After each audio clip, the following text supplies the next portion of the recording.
chiều hướng nước đấy, chiều hướng nước cái nơi rồi. Bà già quá không gửi nữa.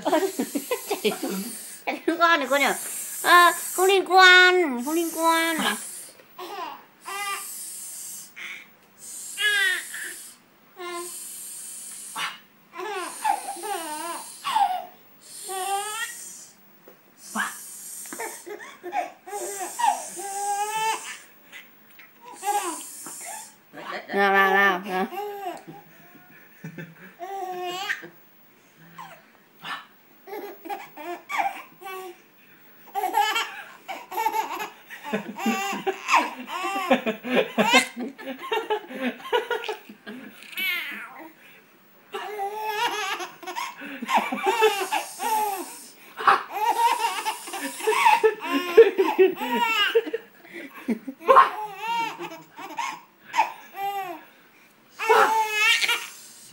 Thôi.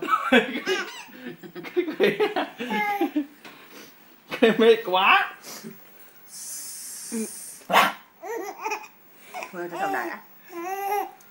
Rồi cười còn đại đái ra còn bây giờ. Thôi nhá, cười thôi quá. Tập trung đái. Cười như thế này luôn.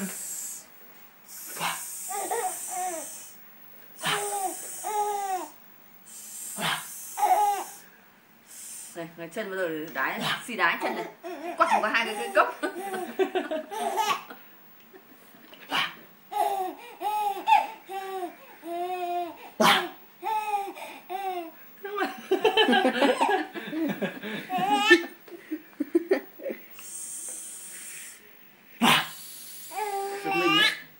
Thôi, cười thôi. Thôi, cười nhiều quá.